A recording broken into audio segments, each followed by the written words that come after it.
Hi friends, Jananayagan வந்து அஃபிஷியலாகவே postpone ஆயிருச்சு. So என்ன தான் பிரச்சனை அப்படிங்கிறத பார்க்கும்போது சென்சார் சர்டிஃபிகேட் வந்து கிடைக்கல. ஸோ அதனால் வந்து பார்த்திங்க அப்படின்னா அஃபிஷியலாகவே போஸ்ட்போன் அனௌன்ஸ் பண்ணிட்டாங்க. ஸோ இதில் வந்து ரொம்பவே பேடாக பார்க்கப்படுது என்ன அப்படின்னா, டேட் எதுவுமே சொல்ல முடியல அவங்களோட சர்டிஃபிகேட் இஷ்யூனால். ஸோ அதனால் கன்ஃபார்மாக டேட் வந்து எப்போ ரிலீஸ் ஆகும் அப்படிங்கிறது தெரில. டிசம்பர் 19 வந்து கேவிஎன் ப்ரொடக்ஷன் வந்து அப்பீல் பண்ணியிருக்காங்க. அதுவும் தக்கல் மூலமாக அப்பீல் பண்ணியிருக்காங்க. ஸோ அப்படி தான் வந்து ப்ராசஸ் ஸ்டார்ட் பண்ணியிருக்காங்க. அதுக்கும் பார்த்தீங்க அப்படின்னா தணிக்கை குழுவில் வந்து 5 பேர் இருந்திருக்காங்க. அதில் ஒருத்தர் தான் மறுப்பு தெரிவிச்சிருக்காரு. அதுக்கு இந்த ஆக்ஷன் எடுத்திருக்காங்க அப்படிங்கிற மாதிரி சொல்லப்படுது. ஸோ இப்போ பார்த்தீங்க அப்படின்னா ஃபர்தராக 2 ஹியரிங் வந்து கோர்ட்டில் முடிஞ்சிருக்குது. நாளைக்கு வந்து பார்த்தீங்க அப்படின்னா முக்கியமாக வந்து என்ன வந்து தீர்ப்பு கொடுக்க போகிறாங்க அப்படிங்கிற எதிர்பார்ப்பு இருக்குது. நாளைக்கு தான் வந்து தீர்ப்பு கொடுக்க போகிறாங்க. ஸோ இதை வந்து சென்சார் போர்டு வந்து அக்செப்ட் பண்ணுதா இல்லையா அப்படிங்கிற டவுட்டுமே இருக்குது. அவங்க அக்செப்ட் பண்ணலன்னா மேல் முறையீடு பண்ணுவாங்க அப்படிங்கிற மாதிரி சொல்லப்படுது.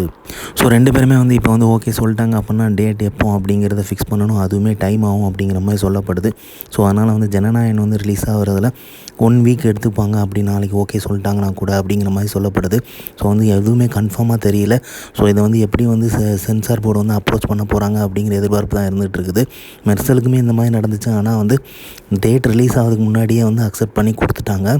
ஸோ ஜனநாயகனுக்கு வந்து இந்த அளவுக்கு பண்ணியிருக்கார் ஹச் வினோத் அப்படிங்கிற எதிர்பார்ப்புமே இருக்குது தளபதியன்ஸ் மத்தியில். ஸோ பொங்கல் தான் போஸ்ட்போன் ஆகிருக்கு, ஜனநாயகன் போஸ்ட்போன் ஆகலை அப்படிங்கிறது தான் எல்லாரோட ஃபீலிங்ஸுமே. ஸோ வந்து ஆனால் வந்து சொன்ன தேதி ரிலீஸ் ஆகிருந்தால் இன்னுமே நல்லா இருந்திருக்குமே, ஜாலியாக இருந்திருக்குமே, செம்மையாக கொண்டாடிருக்கான், செலிப்ரேட் பண்ணிடலாங்கிறாங்க. ஸோ இருந்தாலும் பரவாயில்ல, எப்போ ஜனநாயகன் ரிலீஸ் ஆகுதோ அப்போ தான் செலிப்ரேஷனே இருக்குது. ஸோ பொறுத்திருந்து பார்ப்போம் நாளைக்கு வந்து எப்படி தீர்ப்பு சொல்கிறாங்க, என்ன மாதிரியான நகர்வுகள் இருக்க போகுது, ஸோ எப்போ டேட் வரப்போகுது, அனௌன்ஸ் பண்ண போகிறாங்க அப்படிங்கிறத வெயிட் பண்ணி பார்ப்போம். இந்த மாதிரி தளபதி அப்டேட் தெரிஞ்சுக்க லைக் பண்ணுங்கள், ஷேர் பண்ணுங்கள், ஃபிலிமா சேனலை சப்ஸ்கிரைப் பண்ணுங்கள். தேங்க்யூ.